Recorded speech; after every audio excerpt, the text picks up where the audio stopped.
Hey, everybody. Hi, guys. Well, from Salt Lake City, Utah, It's Thank God I'm Atheist. the podcast. I'm Frank. And I'm Dan.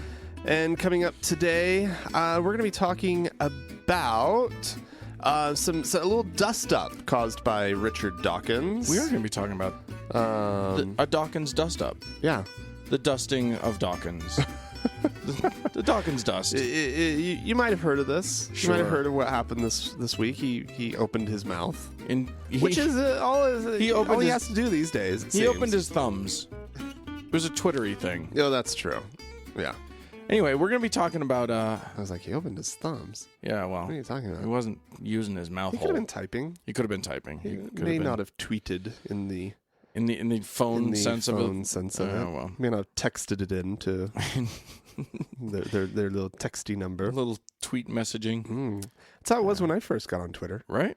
Yeah. I don't know if You used to send a text you and sent then... a text. And then other people's tweets to you would text back to you and stuff. Yeah. Well, that was the original intent of the thing. something like that. Yeah. No. I mean, there was a website. I remember there being a website, but They never had Beyond- a website. There is no Twitter website. I know, never. But it was very simple. It didn't Yeah. do much. No. That was the whole point. It was like you could do it from your non-smart phone. For people who don't tweet and kind of claim ignorance on such things, we sure do know too much about it. But I remember, I also didn't like it in the early days because it was people seriously tweeting about, I didn't shampoo my hair this morning. Right. I was like, I think you're missing the point. Right, of what exactly. This thing can be. So A non-photo description of their meal or something. Thank God we have Instagram now, so we know what everybody eats. I know. Riveting. It Yeah, is. this It is conversation here. absolutely riveting. Absolutely. Well, take us out of it then. What do you got?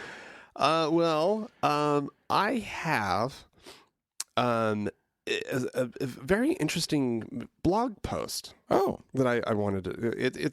It's not so much a news story, Sure. but actually a very honest look at some problems of homeschooling from a homeschooler. oh, And this person, R.L. Stoller, okay. is wait. Why does it say that? Uh-oh. By Nicholas Ducat is who it's by. Who's this R.L. Stoller person then? I don't know. There's two bylines. Maybe it's the person who posted the article written by this other person, I think. Okay. Anyways, maybe I should have looked into it a little bit more, but I just I just saw that. Right. Anyways, the headline is very provocative. It says biblical erotica. Oh. That's the headline. Ooh. And so you have to, and then there's the question: what happens when you give a sexually repressed child a Bible? Well, that's an interesting. And the gist of this whole thing is that for these terribly sheltered homeschool kids, right? Yeah. We're not talking about homeschool kids who got really worldly parents and are exposing them to, people and Right. places and all sorts of different, educational, informative Yeah, they're events in their lives. Taking right? them to the Louvre and letting them see all Exactly. of the paintings. Yeah, exactly. They're very much, they want the censored Right. version of any Of life. museum and of life, yes. So we're talking about that kind of child and that kind of homeschooling. And these kids clearly don't have, they've even, they're isolated from the amount of sex that's even just in our culture at large from, Right. Hollywood films or on television. So when they start in on reading the Bible, the examples of sexual situations they're quite they're Shocking. they're shocking, and they end up. Okay, here is an example of some of the adult content in the Bible that could be very provocative to a young child. Yeah. Noah's son uncovering his nakedness. Right. Right. and then getting banished for and his entire lineage cursed for the rest of eternity. Right. Leah tricking Isaac into sleeping with him, and then they were married. Angels getting threatened in Sodom. Right. And of course, request to gang rape said angels in said city. Chopping off a whole city's foreskins. Lot's daughters getting him drunk and having sex with him. Right. Onan spilling his seed after having sex with his dead brother's wife, who he just married. Right. Judah's dead son's wife dressed as a prostitute and negotiated pricey sex from Judah. Absalom raping his half-sister. David's son Ammon raped his half-sister and David's daughter, Tamar. Then Absalom, Ammon's half-brother and Tamar's full brother, killed Ammon. Then Absalom slept with all of David's concubines, and so forth and so on. And it just, and so again, what ends up happening is that these kids often will fixate on these stories, and these are the only ideas of any kind of sex, right? That they have, and it can lead to, and clearly, there are safe ways to enact out some of the kinks that might, develop because of that. And there's nothing wrong with a good kink, as long as it's safely engaged in and consented to by all involved. So there are outlets for that, but oftentimes, and I was talking to actually Adam, friend of the show, Adam, and sometime host, about this article. And he actually used to work with child sex offenders. Oh, right. In a lockdown facility, and he was telling me that you don't, you see kids who they're coming from the smallest, just out of the world places, little rural places where there's no other kids around. And it's the only example of sex offenders amongst this population that they weren't perpetrated on themselves. Oh, wow! They're the first time perpetrator, and it's because they were so isolated, and they were then the only exposure to sexuality was through something like the Bible or Bible stories. Wow, that is interesting. Yeah. Huh. And so anyways, this person who wrote this article is actually really questioning, creating such a limited world for your kids. Yeah. They're saying, listen, there's real dangers here, actually. You need to let them see what's out there. They need actual real exposure that's age appropriate to sexuality. Yeah. Or else you're doing serious harm. If only someone had done any research at all on what good age-appropriate sex education should look like. If only anyone in the world had ever done extensive research on that exact issue. Yeah. And then tried to, institutionalize it. Right. Yeah, right. Into our schools. That would have been a good thing. But nobody's done that. So far as anybody knows. No one's ever done that. But anyways, I thought that there was just something both tragic about the whole thing and strangely pretty funny. Fascinating and funny about somebody whose only ideas of sex come from such a horrible, horrible account of sex. Yeah. There's no healthy account of good normalized sexuality in the Bible. I don't think it exists. In the Song of Solomon, actually, a couple talks about a couple engaging in edifying sex. But there's no graphic detail, and there's no sense of there's no instruction as to how to create a healthy sexual relationship or anything like that. It's just hey, by the way, all these other crazy things, nice sex exists too. Yeah.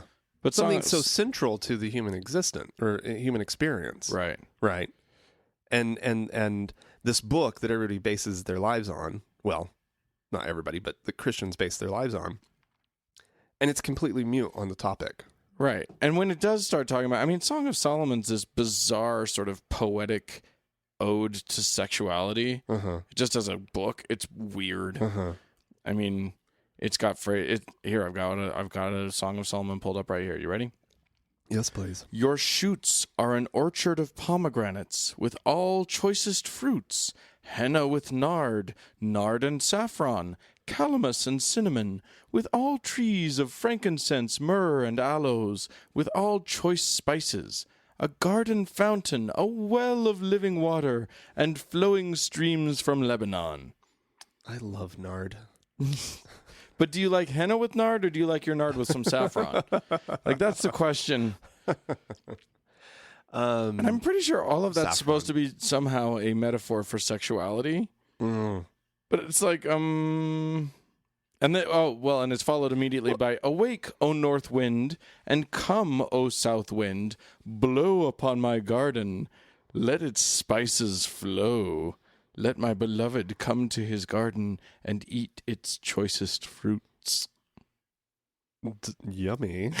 I'll blow on your garden, baby. Let the north wind blow. You want me to blow in the north or the south this time?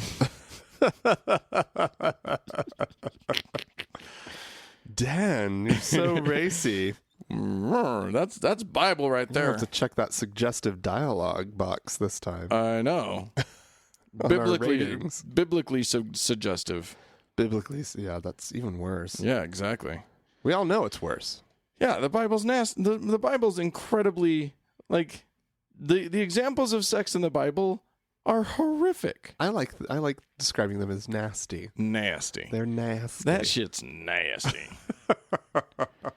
It's true. Yeah, not a good grip on human sexuality. No, at all. Religion has never been the best place to go for help with your sexuality.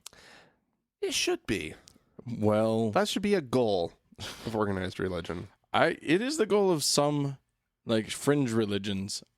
Almost every religion, when it starts, the guy that starts it ends up fucking a lot of his parishioners. Well, while the religion is still in the cult stage. Sure. Yeah. Sure. And if it makes it out of the cult stage, I mean, like Joe Smith clearly needed to fuck a lot of his parishioners, but he went and married them. So then that just... It was the loophole. That just carried on. Around. Right, exactly. Yeah. All right. Well, I'm going to move us to Louisiana, where the Tea Party, the members of the Tea Party, are trying to defeat the Common Core, which is the educational standard set by the federal government sort of proposed this Common Core, this group, this set of educational standards by which you can test. If you go with the Common Core, then you test the kids, you know where they stand nationally, and blah blah blah. Right, and it's evil. It's evil. It's pure evil. The problem with it, because what you've just described makes it sound okay. Sounds fine. Fine. Okay, that's fine. Right. But the problem is that it's evil. Dan. It comes from Obama, right? Right, exactly. It comes from Obama, so that it can't. Except it comes from before Obama, well, but it's being blamed on Well, Obama. yeah. Well, did you see all the thing? problems are blamed on Obama. Yeah, exactly. I'm just going to go off subject just really quickly. There was somebody polled a bunch of people in Louisiana recently and asked who was to blame for all of the mishandling of Hurricane Katrina. Oh, no. Was it George W. Bush or Barack Obama? Oh, no. People chose them in equal measure. What? How? How is that possible?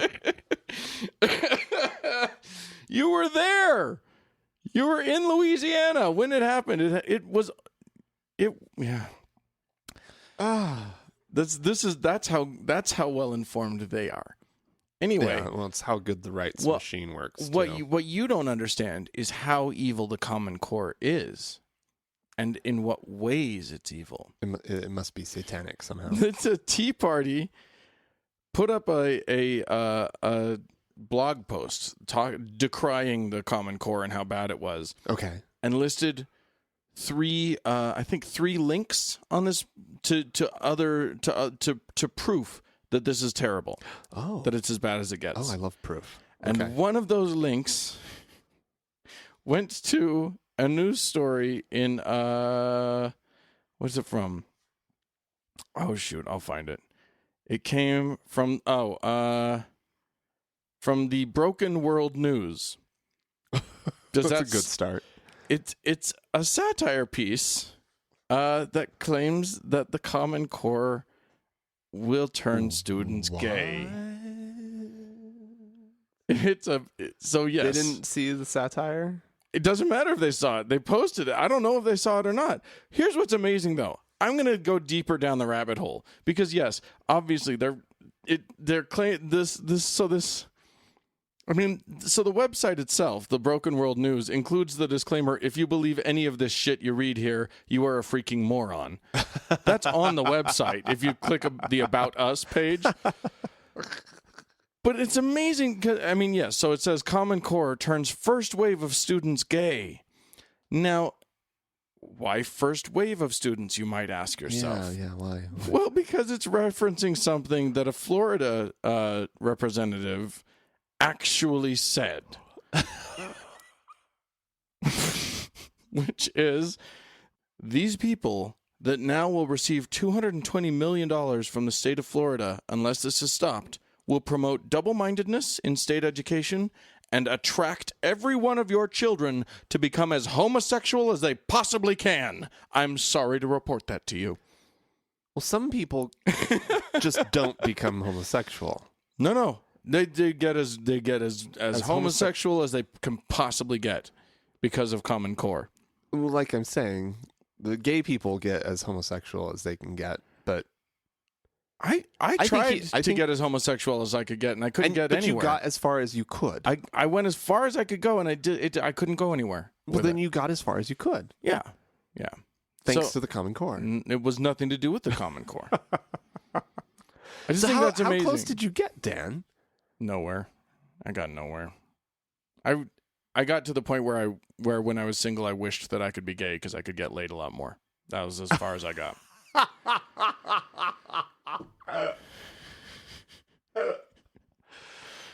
Get laid more with women? No, with guys. Women are hard. The conclusion was that women are just like in your head. It's like you getting laid is with women. Well, no. And so all of a sudden, so you literally were you thinking of guys and going, I wish I could get laid with guys. I wish I could be gay so that it appealed to me to get laid with guys because guys are easier to get in the sack than girls. Okay. That's where I went. But nothing about guys except their desire for sex. Right, exactly. That was what was appealing. And their willingness to be... And just to walk away. Yeah. I couldn't do it, though. Too bad. I could never make that materialize. Oh. But yes, the Common Core. Turning kids gay all over the nation. Watch out.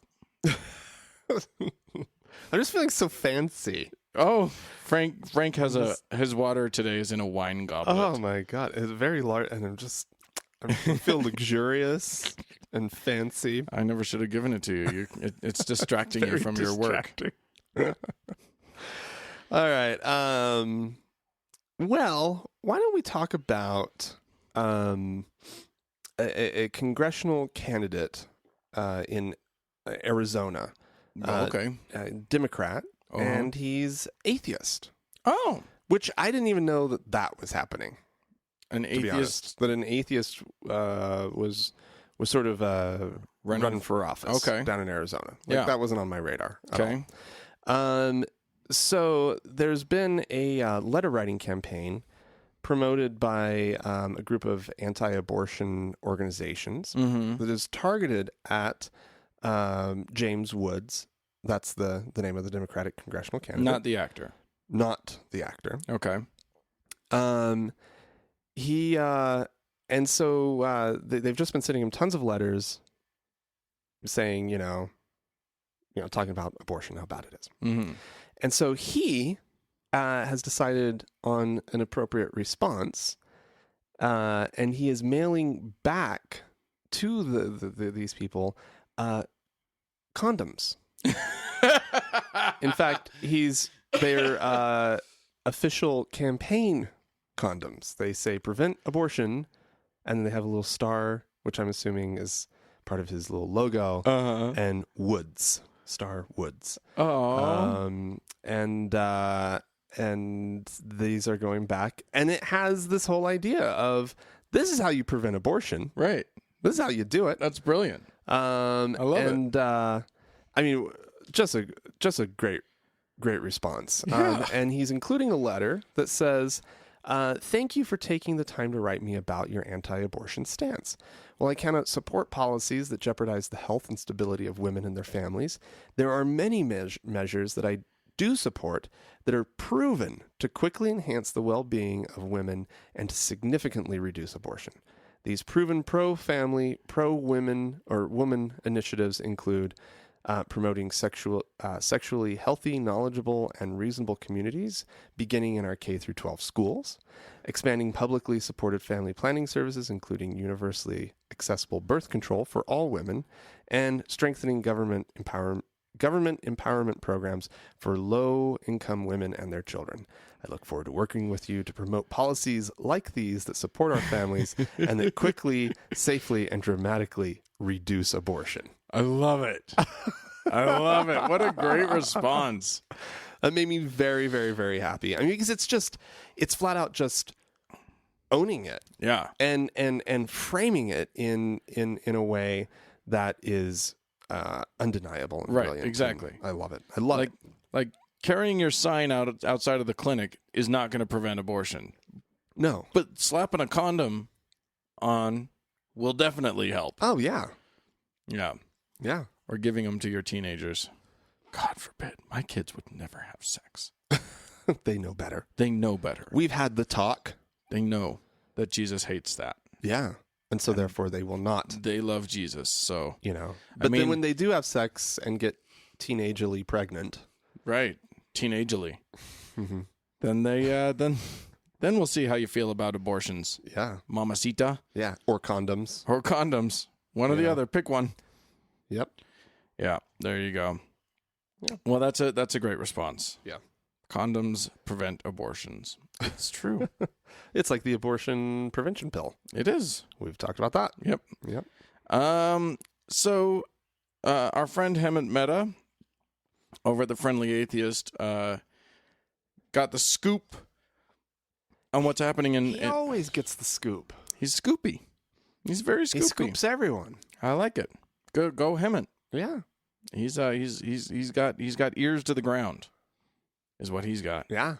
I don't know how he does it. Anyway, he reported recently that Brevard County, Florida, has unanimously voted. The commissioners of this fine county have unanimously voted to bar atheists from giving invocations at their meetings. Can they do that? Well, that's a question. It's not for me to decide that.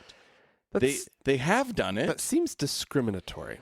Does it? Yes, it does. Yeah. So every other kind of religion. Well, I don't know about every other kind of religion, but they say every other kind of religion may give an invocation. I want Lucian Greaves in there to give his atheist temple invocation. There you go. Yeah. Or an atheist, his satanic temple. We all knew what you meant. Yeah. Anyway, but yes, there was much discussion about it, and then they voted to unanimously limit atheists to speak only during the, quote, public comments section of a meeting. That's rude. I know. Right? Is there a seating section as well? Right? Yeah, exactly. Back of the bus, you atheists. Are there drinking fountains? Right? It is... It's something where they have not yet, but will soon send out a rejection letter. Apparently, atheists have applied to give the invocation. And, yeah. And so once the rejection letter comes, something tells me the foofer for the ACLU is going to write a letter. Something tells me that there will be legal action if it's needed. Well, it's absolutely bullshit. You are correct. That is what is known in the world as bullshit. So, an invocation to some unseen, unknown mystery god, totally okay. Yes. An invocation that calls upon humanity to do good, which is where I'm assuming the atheists were probably going, an invocation to you know, on the council members themselves to use their best judgment and right? One would assume that that's what, although knowing who is tell? being called upon to do these things, we can't have that. No, it's an atheist. They don't even believe in imaginary. It's a mockery. It is a mockery. They're going to come in here and they're going to mock God by not praying to him. Which is funny because the atheists who would apply to give an invocation at such a thing they're the ones who wouldn't get up there, because the real assholes aren't going to bother with this. It's not I don't know. Come on. I think don't it's know. a perfect opportunity for an asshole to like to get up there and be like, "Dear Jesus, whom we know doesn't exist, your butthole is so large." I mean, what are they going to say? They're not going to do that. You get up there and you just say... it would be a wasted opportunity if they did that. Like, yeah. Like, the opportunity here is to get up and to say something that's truly inclusive and truly... and that's honest and real about you take the them to situation. school. You teach them what inclusiveness looks like. Yeah, absolutely. That's what you do. Yeah. So, and the few atheist/humanist/ whatever invocations that I have heard recorded at meetings like this have all been a very inclusive, very open sort of thing about, may we all call on our best selves and may we all, whatever. Yeah. That's nice. It is nice. I think. How do you object to that? I don't know. Oh, there you go. Well, if you're a Christian and you just need your God prayed to. Yes. Why aren't more people praying to God, my God? Right. It's only like 75% of the people in this country praying to my God. I need to get that figure up. This country is going to hell in a handbasket. It really is. Right now. It really is. Dan. All right. Well, here's another example of hell. Hell in a handbasket. Oh, hooray. So Ken Ham. We all know Ken Ham, right? Yes. The evolution denier, Ken Ham. Australian leader of the Answers in Genesis group. Exactly, yeah. Or AIG. Egg. Mm-hmm. He is putting together a Noah's Ark theme park. Right. In Kentucky? In Kentucky, yeah. And it's just been announced that the park is going to receive an $18 million tax break from the good old people of Kentucky. Of course it is. And because it's clearly going to spark tourism and bring in people from... So it's going to be a... that's why you give a good tax incentive like that, is because you think the thing that's being built is going to help your local economy. Well, and actually, it's hard to argue with that. When I think about it, I don't think taxes should go to a religious theme park, but it definitely will bring in people. I would go if I were anywhere near that thing. I'd be going. Yes, but should we be giving tax breaks to places that are not going to hire gays or atheists? Oh, well, there is an issue there. That's a big issue. And the good old people of Kentucky, who include a handful of gays and atheists. You would imagine. one would guess that there's a gay or two somewhere and an atheist or two somewhere in the state. They are there. They're there. Yeah. They're having to chip in, right, to make that tax break work too. Yeah, unfortunately, and yet, Ken Ham has very, very, very strict rules about who can work here or work there. Right. Let me see if I can find it. You have to be able to buy into his bullshit. Yeah. So it says, so the job description includes this little statement. It says, our work at Ark Encounter is not just a job, it is also a ministry. Our employees work together as a team to serve each other to produce the best solutions for our design requirements. Our purpose through the Ark Encounter is to serve and glorify the Lord with our God-given talents, with the goal of edifying believers and evangelizing the lost. So, I mean, my question is, how are they even needing a tax break? They are probably registered as a ministry, which means that they probably don't have to pay taxes. Yeah. I mean, maybe, so where, I mean, are they taxing the building? I don't understand. They're getting a tax break, Dan. Okay. So maybe they're not registered as an official religion or something. Yeah, so... but thank God they still don't have to pay taxes. I'm sure there's some tax somewhere that they are just getting out of. Right.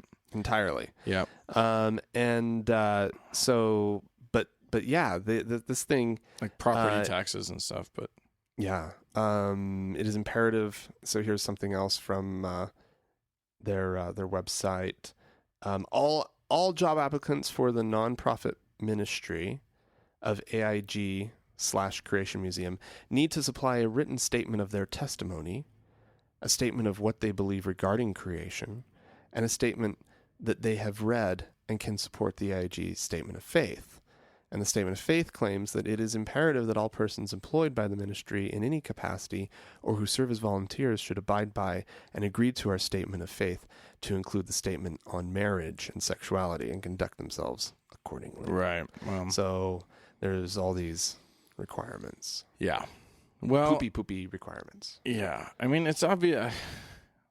It's obviously a ridiculous place. It's a ridiculous thing that they're doing.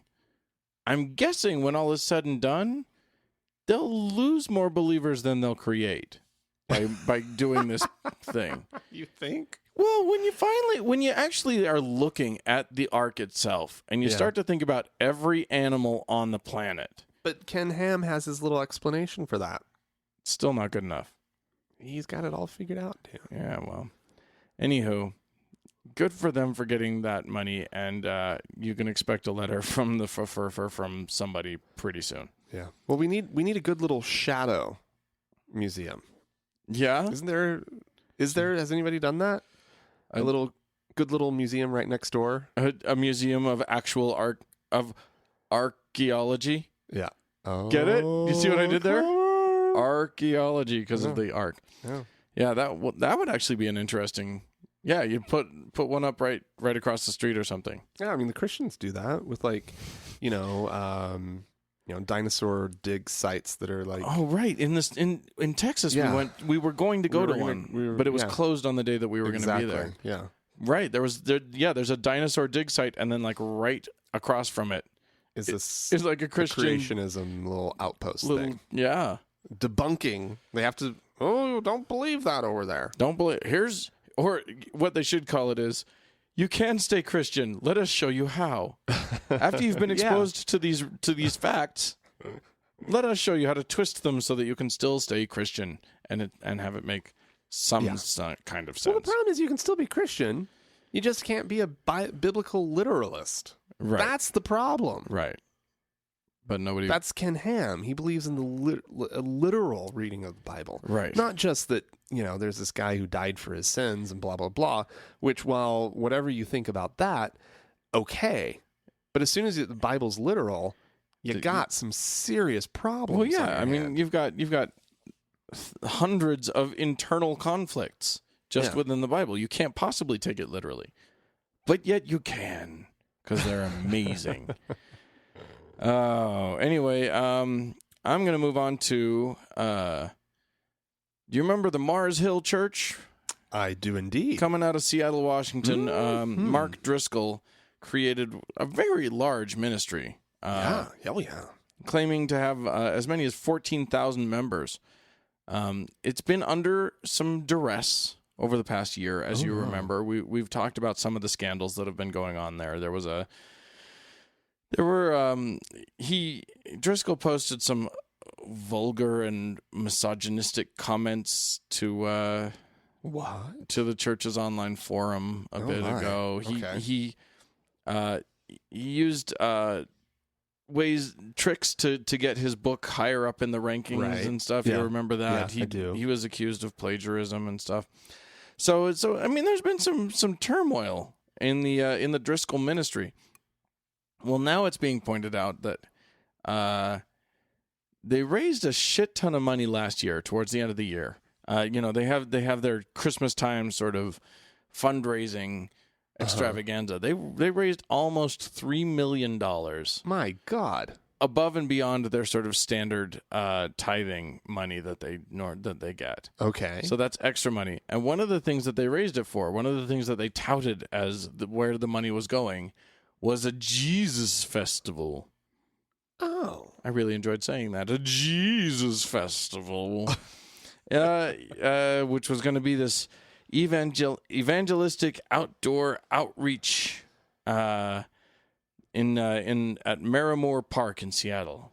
They said it was going to be a family-friendly event with activities for the kids, music, and amazing gospel preachers. Wow. Which sounds like torture to me, but they were pretty excited about it. Everybody loves a Jesus festival. Right. Jesus Fest. Jesus Fest 2014. JC Fest.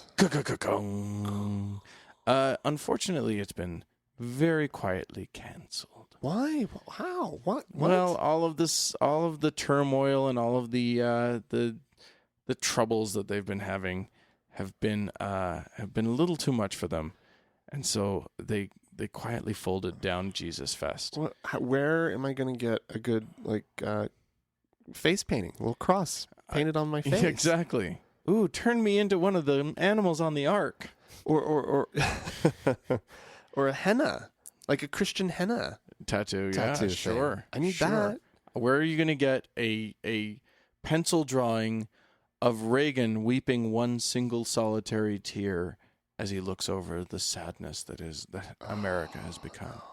Where are you going to get these things if not there? A cross hot dog. A cross hot dog.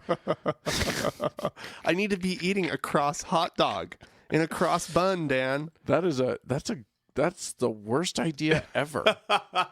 And the best idea. I really like it. I want someone to have to go to a baker and be like, okay, I need a bun. Here's what I want.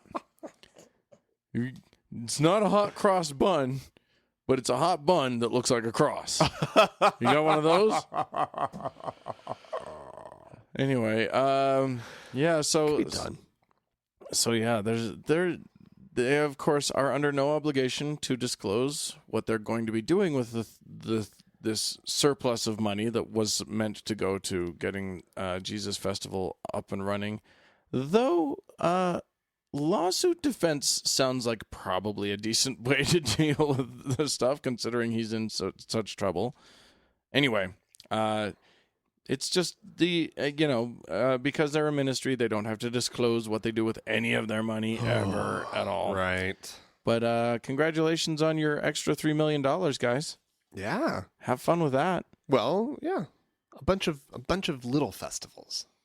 Or, yeah, a bunch of little festivals that they have on their own private yacht. Yeah. In the Puget Sound. Yeah, it's great. That's my favorite kind of festival. Right. Who wants all the riffraff there? I don't want the hoi polloi showing up. I just want my friends and me getting wasted on my new yacht. Well, all right. Well, I think that's it. That's them. Yeah. Do you have any comments or questions, people out there in the listening world? If you do, you can reach us. We're at podcast@thankgodimatheist.com. Or you can always call us and leave a message, a voicemail message at 424-666-8442. Or you can go to the Facebook page, facebook.com/TGIAtheist, or tweet us at TGIAtheist. And of course, there is always our website, thankgodimatheist.com. Yeah. All right, we're going to take a quick break. We have a patty break again. Yay. Thank God. It's been so long. He just loves chiming in on all the issues. Oh, yeah. Yeah, he's good at issues. Rocky Mountain High. But he was talking about the nice, clean air in the Rocky Mountains. He wasn't talking about what's happening in a state that legalized marijuana.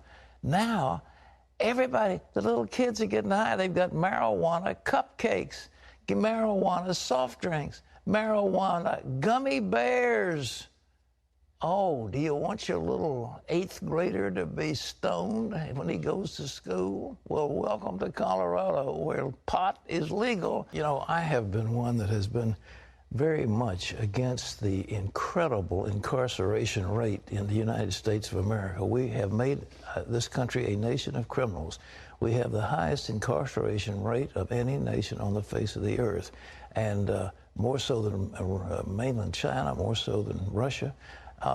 And what are we doing? We're locking up people for the possession of marijuana. So what I have wanted, and I think it's a right cause, is the decriminalization of marijuana. But apparently the next step is the legalization of it, which is a totally different matter. It's to, you know, full-scale spread of this stuff, and it is not good for people's health. It is destroying their minds, and it is destroying their lungs. And the addiction is pretty heavy, and it's also a gateway drug into the heavier stuff like cocaine and crack and, you know, whatever else is out there besides heroin, et cetera. There's so many ways that they're sniffing glue. These kids find more ways to destroy themselves. But we, the citizens of Colorado, have got to face the issue. Decriminalization, we're not going to lock the people up because they've got a few ounces of grass sitting in their car. Well, that's smart. But opening the doors so little kids can buy marijuana gummy bears. It's despicable. They're clearly targeting kids with gummy bears, having marijuana and gummy bears and cupcakes and soft drinks. It's awful. And that's awful, but totally agree that it shouldn't be a major criminal offense, obviously. But like the guy said, how productive can people be when they're stoned?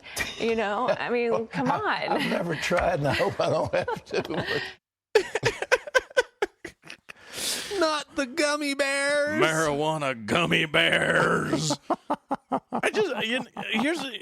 Here's one thing that they're definitely not getting, which is that they're assuming that gummy bears and cupcakes, all gummy bears in the state. Well, no, they're assuming that the gummy bears and cupcakes are targeted toward kids. No, which they clearly not. They clearly have not met enough stoners in their life, because oh my God, the people who are eating those are full-grown humans. Oh yeah, they just want to get they've just got the munchies. That's all. Well, and they want to continue. They want a yummy way to consume their pot, right? Exactly. Yeah. Or their grass. Their grass. But the other thing, the other reason that we played this clip, because I just adore the fact that he's one of our favorite things is when Pat Robertson is right about something. Yeah. And he's totally spot on about the decriminalizing. Like the fact that our prison system, I don't think he goes far enough. No, but our prison system is just bogged down. Yeah. With quote unquote criminals, these non-violent offenders who are, you know, smoking a little grass, as he puts it. But and the gateway drug of sniffing glue. Yeah, oh yeah. And you know, son, if I find marijuana in your drawer, I'll be upset, but I'm not going to be too mad. You get at my glue, though. We're taking him to a rehab center. It depends on the kind of glue, too. It does. There's all kinds of glue. It does. You don't want to huff just the Elmers. No. That's not going to do anything for you. No. You need the good, really pungent. I have no idea what you huff.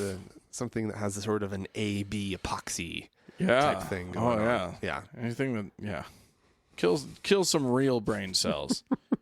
Let's do this right here. Oh, should I get to some emails?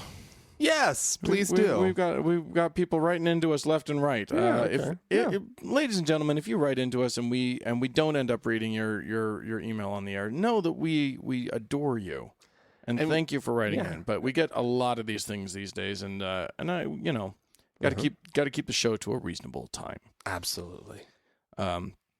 This comes from Micah. Micah wrote and said, I've been raised by my mother, my grandfather, and my grandmother for the past 6 years. In the past year, I realized that I am an atheist. I told my mother with no problem, besides the usual, it's just a phase comment. When I told my grandparents, though, they said I cannot be their grandson, quote, without believing in the Lord. Is there anything I can say to them without them escalating the situation? Or do I just have to suck it up and take the fact that my grandparents won't accept me for the rest of my life? Please help out. So, there you go. I mean, he says also, my dream is to run for public office, so that might complicate the situation. Well, you got some time. Yeah. On that front. Yeah, there's years. By the time you're ready for that, the country will be much more ready for you. So we certainly hope so. Yeah. In terms of your grandparents, you that's rough. It's a tough one, and of course we don't know your family, and we don't know these people, so we can't tell you what will happen. Right. We are. I am a psychic. I am, of course, a psychic medium. An atheist psychic medium. Right. But I'm afraid we won't know for sure. But you got to take the long view on this one, Micah. We assume that you're a young fella. Sure sounds like it. And so you may not, you don't get a lot of perspective at that, at the tender age of whatever you are. But the fact of the matter is that if you're a good person and you continue to be good and you don't make it hard on everybody else, people will start to come around. Make what hard? I'm saying don't make your atheism hard. Yeah, don't go around challenging grandma and grandpa all the time. You're stupid for believing that. You're dumb. Yeah. Your church is full of idiots, blah, blah, blah, blah, blah. There's no reason to be disrespectful. There's no reason to be rude or mean. If they're disrespectful to you, you don't need to answer that with further disrespect. Sure. You can answer that with just, you can even say, look, grandma and grandpa, you're really hurting my feelings. Yeah. With how you're handling this. Yeah. You can say all sorts of things. Using feeling sentences is always a good way to sort of, to be honest and open without being challenging. Right. And so I don't know. Yeah. I don't know.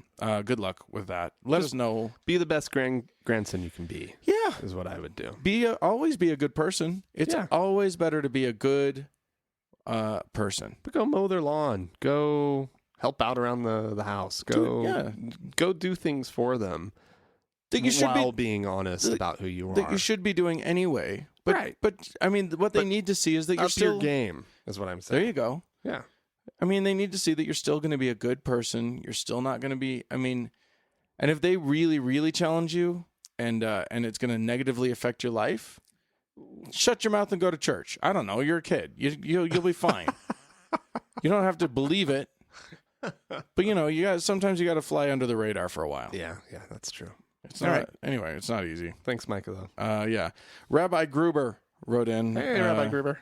We sure do love to hear from you, Rabbi. He wrote in and he said, my dad had a friend in his department, which is the Bible and Ancient Near East department at a university in Israel, who was a Catholic from Spain. This is in response. We were talking about like Spain and France. You were talking about these tiny death to the Jews. Yeah, these little towns with horrific names, like terribly anti-Semitic names and whatever. Right. He says, he told my dad that as kids, he and his friends would play Christians and Muslims like kids of my generation would play cowboys and Indians. No way. Isn't that interesting? Wow. He also said that there was a specific ceremony in the church where the kids were supposed to run into the church making a lot of noise, and then they would be asked, what are they doing? And they were supposed to reply that they were killing all the Jews. Oh, God. What the fuck? Spain, man, Europe, you forget that like the European history goes deep. Yeah. It runs deep. And so like our history here in the US is not deep, and like anything like that happens, we're all like, whoa, whoa, whoa, whoa. But in Spain, it's just like, well, and Rabbi Gruber says, keep in mind that at that point, Spain had been officially under, he writes the word Juden, which I assume is Jews / Muslim reign for almost 500 years. Wow. Yeah. And you do see the influence of the Moors in Spain. When you visit Spain, there's a lot of interesting sort of Muslim and Moorish history and stuff. But beautiful. Lovely. That does sound like a hoot, having all those kids running around pretending like they're killing Jews. What a sight to see. What a cute little thing. It's it's a kids program. It's for the kids. We don't really like it for ourselves, but it's for the kids. I wouldn't deny them that. Yeah. Good Lord. We let them believe in Santa Claus, and we let them think that killing Jews is okay for a while. We let them play Christians and Muslims. It's fine. Yeah. It's funny. The Cowboys and Indians thing is funny too. I'm in a play called August Osage County right now, and there's a whole line about, we don't say cowboys and Indians, we say cowboys and Native Americans now. And she says this like pointedly directly at the Native American who's in the room. It's oh God. Awkward. Yeah. Anyway, good. Why don't you play? We have a voicemail, don't we? We do have a voicemail. Why don't we play that? All right. This is actually responding to someone that we was it a voicemail that we played last week or an email? Might have been an email. But anyway, Sparkle Darker Pony called in and had a response. Indeed. Hey, Dan, Frank and Dan, it's Sparkle Darker Pony. How are you? Good. Listen, I'm listening to episode 144, and you're talking with Nick, who's coming up on confirmation and wondering what to do about it. Frank, Dan, take a seat a second.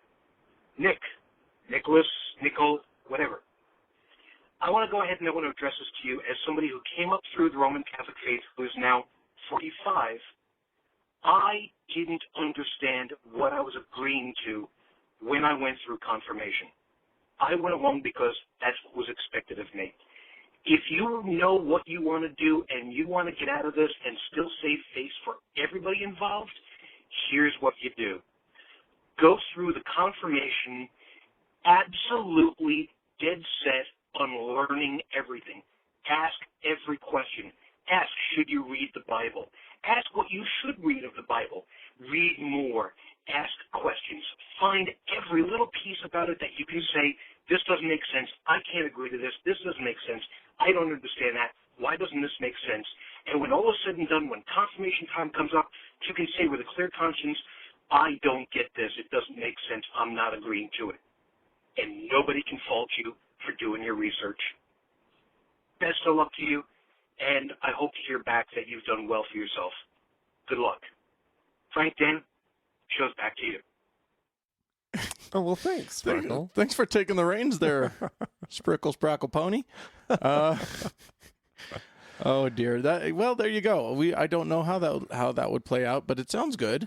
I like the idea of being as informed as you possibly can. Can't so hurt that you. when people challenge you on, X, Y, or Z, you know what your response is. Right. I think that's always good advice. Well, and just to know what you're getting yourself into, and then making a decision. And no one can say that you didn't give it the old college try, that you weren't fair about it. Yeah, no, they can just So yeah, if you can stand it, the boring ass Bible, go for it. Yeah, I think that's great.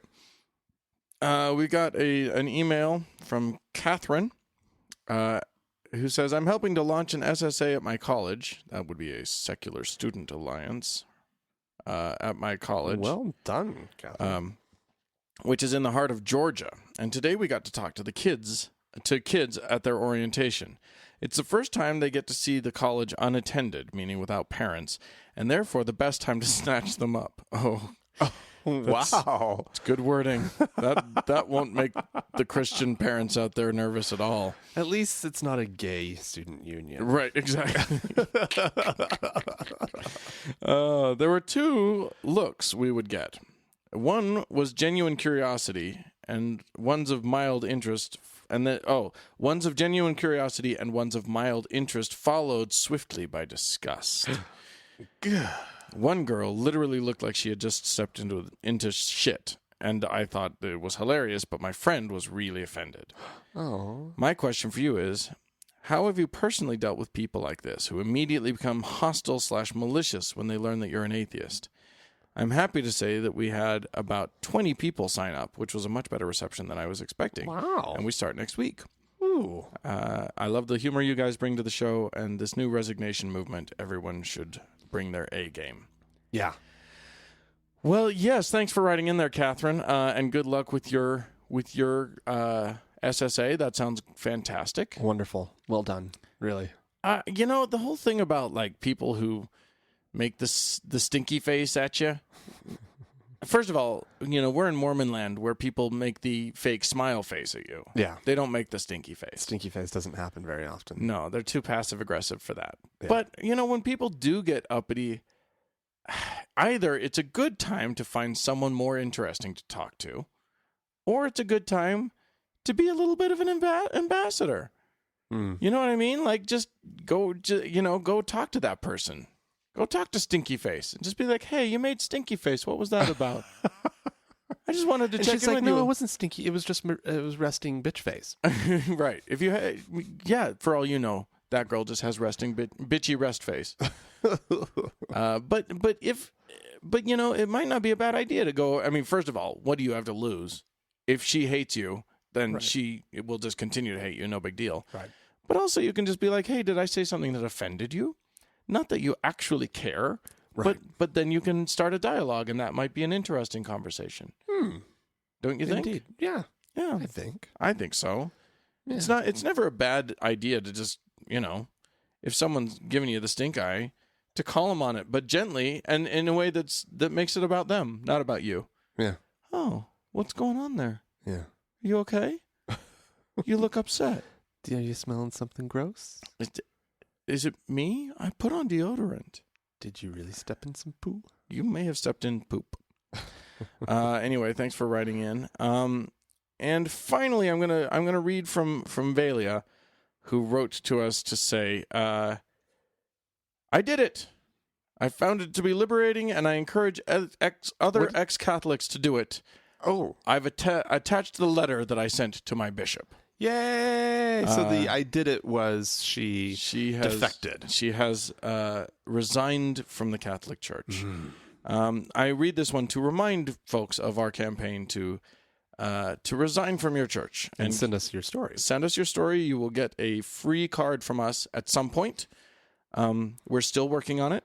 Mm-hmm. We haven't printed the card. We haven't had the cards printed yet. We have a good design going. Yep, and we'll and now it's a matter of finalizing that design and sending it off to the printer. Right. If you want to read more about it, you can go to thankgodimatheist.com and click on the blog post that I did. It's under the Dan column, and you can learn a little bit more about it.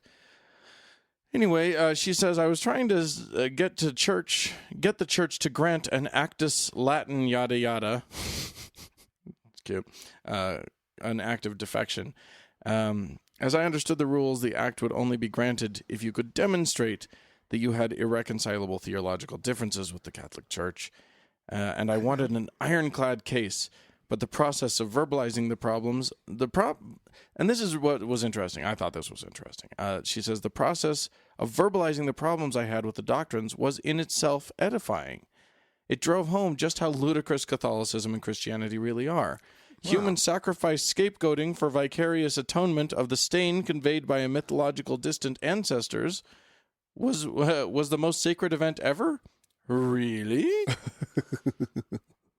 In the end, letting the Catholic Church know that I had broken up with it was so much more satisfying than silently walking away. Oh, fantastic. I've removed my name, etc., from the letter. So, she sent us a copy of the letter. And blah, blah, cool. Blah. We should be posting ones of these that we get permission of. Yeah. Clearly redacting. Right. If you send us your letter and give us permission, we may find a way to post that on the old blog and Yeah. And we obviously would not allow any personal information to get on there, but that's something that's nice. Yeah. So thank you, Valia. She also contributed. So I'm going to jump right into our contributions. Fantastic. So thanks for that. She gave us a very generous one-time donation. Thank you very much, Valia. We also got a one-time donation from Dynamic Nation. I don't know what that is, but thank you very much for the donation, and a donation from Megan as well. If you would like to contribute to the cause, and in this case right now, one of the things that these donations is helping is the cost of getting these cards out to people. Yes. We think encouraging people to resign from their church is a worthy endeavor, and we are rewarding all of you guys that do it with a very cute little thing. A little token of our esteem for you. Yeah, absolutely. So there you go. Thank you, everybody, for that. Well, launch us into, if you would, our segment for today. Because you brought it up to me, and it's a fascinating issue. Yes. So those of us who've read any Richard Dawkins or have heard him speak, we know that he doesn't really mince his words. He doesn't Is that the pussyfoot. He doesn't. Yeah, He doesn't dance around issues. he says what's on his mind. He's a man that is, And he says them well. Typically, He's his books are well written. he's very well spoken. And there's a nice, clear argument, and there's when he makes a controversial claim in one of his books, you can see where he's coming from. Sure, it doesn't seem terribly incendiary, although some from the other side of the discussion have tried to trump them up as being more incendiary than I think that they are meant to be. But nonetheless, he's been tweeting. he has, And he tweets far better and far more frequently than I do, so I can't fault him for it, I guess. But he said, so he tweeted this tweet. What was this? Earlier this week, last week sometime. Says, Ireland is a civilized country except in this one area. And then it has a link to a New Republic article that the headline for which, if you follow it, says, the Catholic Church prefers medieval barbarism to modern abortion, with the subtitle of women can be strapped down and force-fed until their fetus comes to term. what? And then his tweet continues, you'd think the Roman Church would have lost all influence. So that's how this whole thing got started. Nothing controversial there. Well, there is something controversial there, but nothing that we wouldn't expect. Yeah, absolutely. Right. Yeah. And nothing that's going to be highly inflammatory. I mean, for one of the world's most outspoken and famous atheists to decry the strapping down and force feeding of pregnant women, right. that doesn't seem like a big. There's no story there. Right. So people started engaging with him and asking him questions, and In Your Face New Yorker tweets to him, I honestly don't know what I would do if I were pregnant with a kid with Down syndrome. Real ethical dilemma. And so Richard Dawkins' response is, abort it and try again. It would be immoral to bring it into the world if you have the choice. Oh, dear. So that's wading into a slightly more controversial area. Wow. So In Your Face New Yorker responds back, it is an interesting dilemma. What about people on the autism spectrum, which I am? Where would you draw the line? So his response, people on that spectrum have a great deal to contribute, maybe even an enhanced ability in some respects. Down syndrome, not enhanced. Wow. Okay. Well, so what we've got here is we've got Richard Dawkins wading into a very murky territory and deciding that he's the arbiter of which humans are of value and which ones are not. Right. Yeah. Yeah. I mean, here's the thing. I personally I would not be judgy about a couple who decided to abort a child because of Down syndrome. Obviously, there are certain very, very difficult decision. Very difficult decision, one that I hope never to have to face. Yeah. And it's one of those things where there are plenty of people who are very well equipped to deal with a special needs child, and other people who are very poorly equipped to deal with a special needs child. Right. And if someone were being very honest about how ill-equipped they were to handle this, then I would support them. Then their decision is their decision, and I'm certainly not going to be judgmental about it. Right. However, to claim that it is immoral to bring a child into this world because it has Down syndrome There's a line about somewhere that 10 steps further than I would be willing to go. yeah. Holy shit. Yeah. I mean, the word eugenics sort of starts to pop up at this point. Oh yeah. Yeah. Anyway, this is not the first time that Brother Dawkins has stuck his feet in it, as it were. Yeah. A while back, not too long ago, actually, Mr. Dawkins wrote a whole thing about where did I have it? He wrote a whole thing about pedophilia. Well, he had an experience, right? Yeah. So he basically was talking about pedophiles at schools, and he said that he had one of his schoolmasters. He said he, quote, pulled me on his knee and put his hand inside my shorts, which is a horrible thing for anyone to have gone through. Yeah.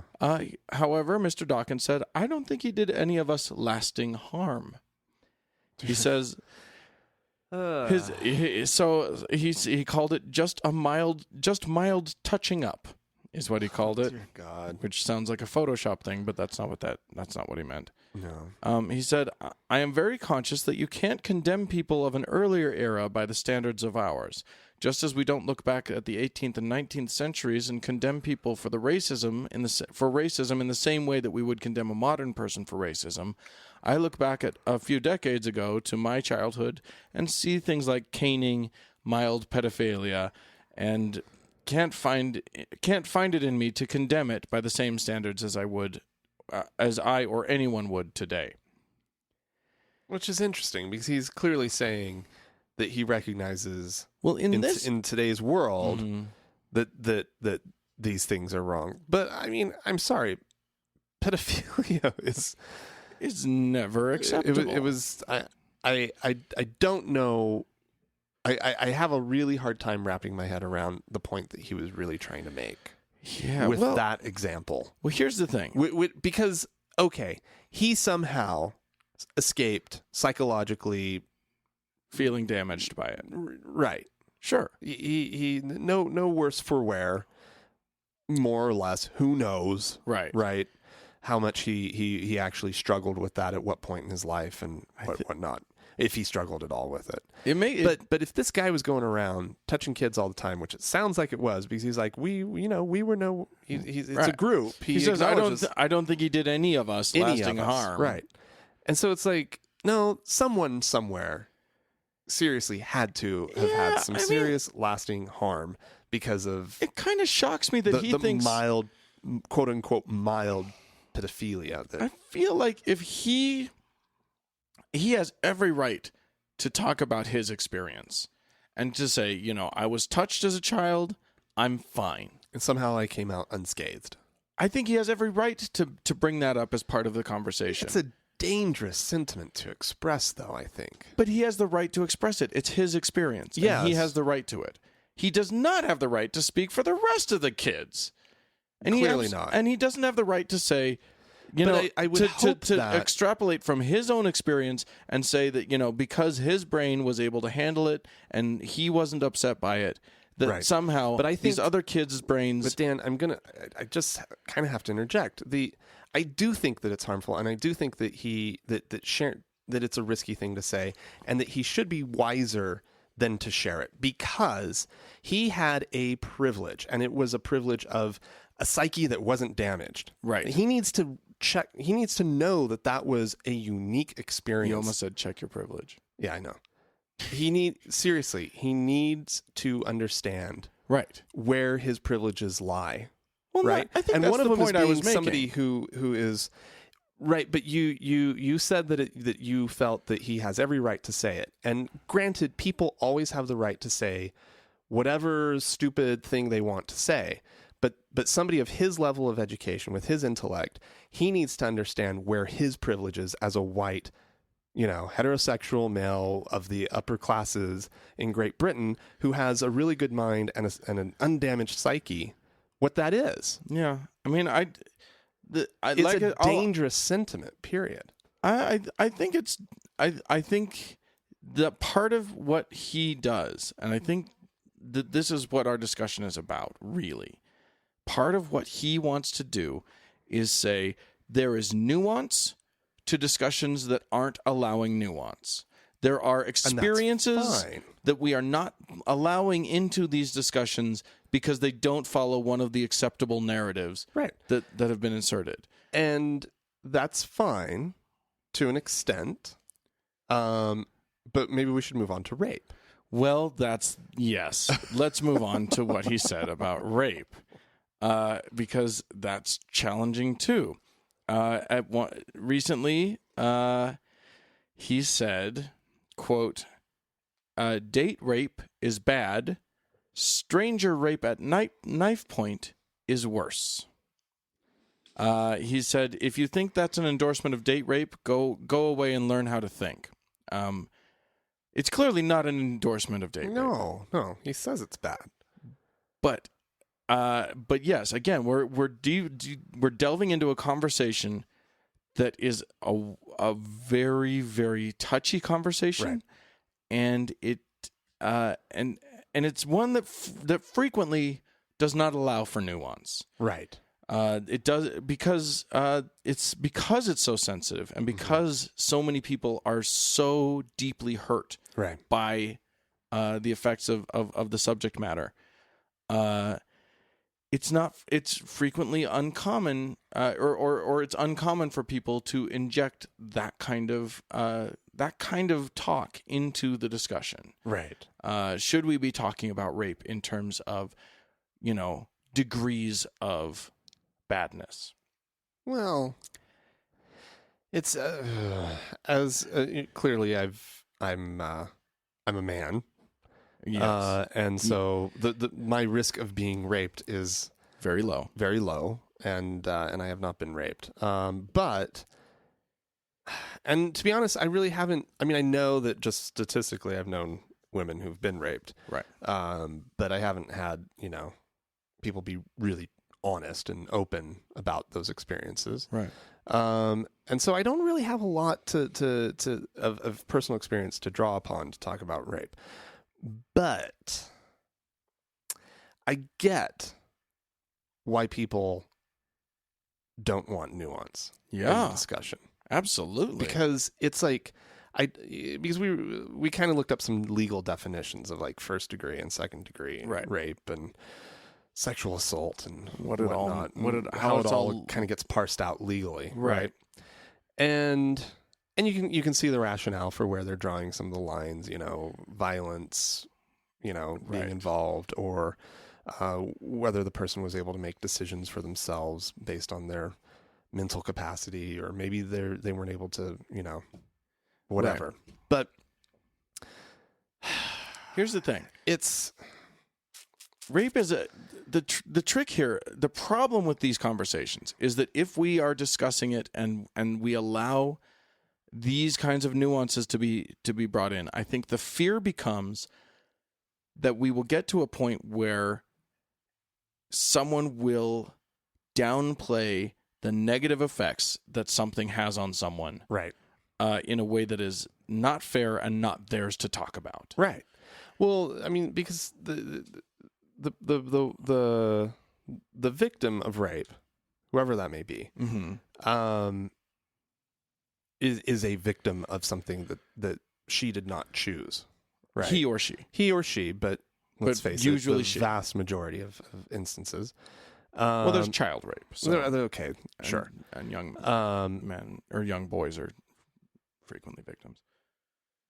So, the truth is you and I don't have much, and I think this is the truth for Mr. Dawkins as well.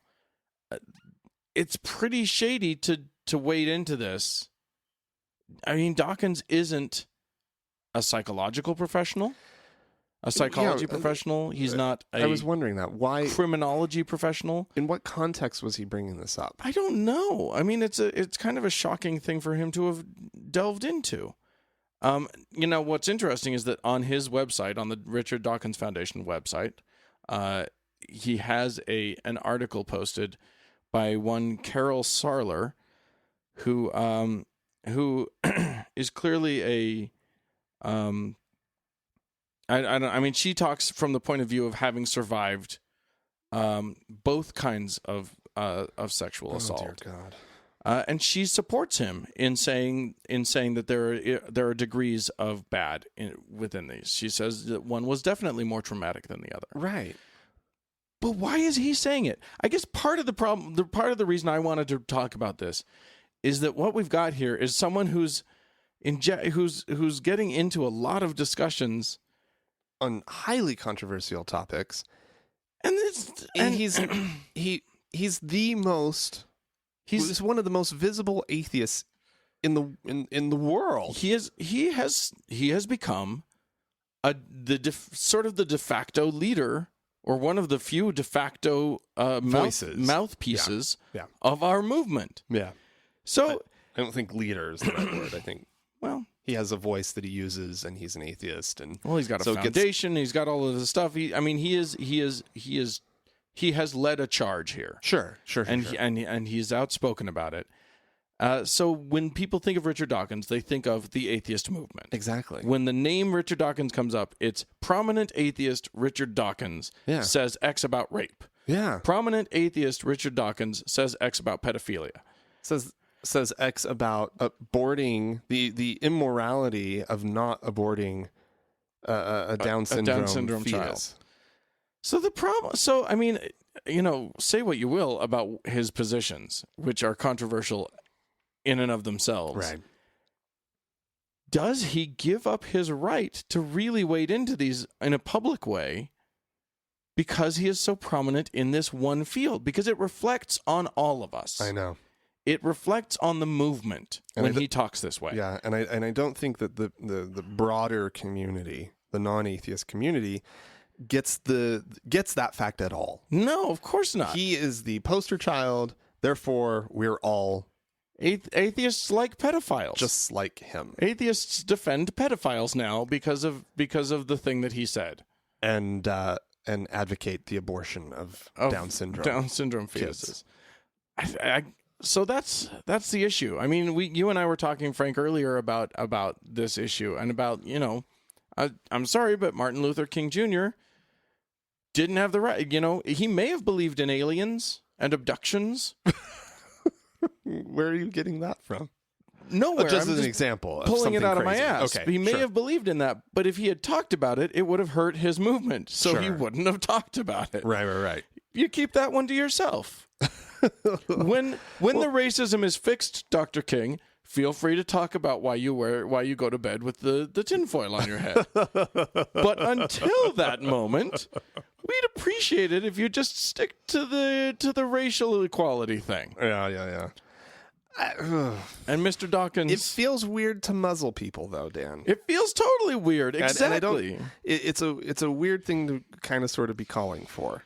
But I kind of wish he would shut up or at least delete his Twitter account, if nothing else. Okay. Because when he has the ability to be nuanced, to lead, to have a big, long, nuanced discussion, he's great.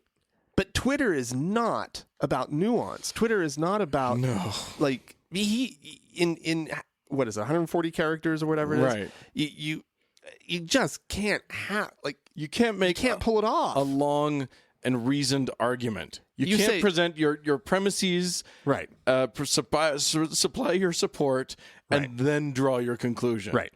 I mean, because also these tweets were in tweet form, right? And so they're also heavily abbreviated, right? Exactly. And so Down syndrome turns into DS and so forth and so on, and it's just. It's not the not the place. I think if you want to make these points fine. Write out some big long blog. And make sure that it is so long and so academic that nobody's going to read it. That no one who could possibly turn this into a BuzzFeed article will go anywhere near it. Right. Yeah, honestly, okay, Professor Dawkins, we are taking away your Twitter. That's what we've come to. We like delete you. Dawkins. You delete Dawkins. Hashtag delete Dawkins. Is seriously. We need to. We like you. It's not. It's not. Great. It's nothing personal. No. Maybe you're too old. but we're taking away your Twitter. Or else it's off with the thumbs. Well, right. You can keep it, but no more thumbs. But you'll have to use your nose to tweet from now on. We're taking away your Twitter. Oh boy. Well, now you know what's happened here, Frank. What's that? In talking about all of this, you and I have waded at least a little bit into some dangerous territory. Yeah. So now people are going to send us letters. You can tweet at Frank, by the way, at TGI Atheist. Yeah. If you have anything you need to tweet. Okay. Yeah. Hashtag delete Dawkins is what we're going for. We're really going to do that? I don't know. Yeah, do it. Do it. Make it trend. Or hashtag shut up Frank. Because I'm not the one on the Twitter. So whatever. All right. You can do that if you feel inclined. Or you could also leave us a voicemail to express your utter outrage at 424-666-8442. Tell us how off the mark we are. Yeah. Or write to us, podcast at thankgodimatheist.com. Right. Or please check out our Facebook page, facebook.com/TGIAtheist. But don't blame Mackenzie for anything that we say. No. If you want to donate to our fine show and be a part of creating this thing, you can go to our website, which is thankgodimatheist.com, and click on the support button. Yes, indeed. Well, we haven't thanked Mackenzie yet, so thank you, Mackenzie. Yeah. For all of your help on Facebook. Thanks to the Red Rock Hot Club for the fine music that each day opens and closes the show. And, of course, thank you, dear listener. For listening. We'll see you next week. Yeah. Bye.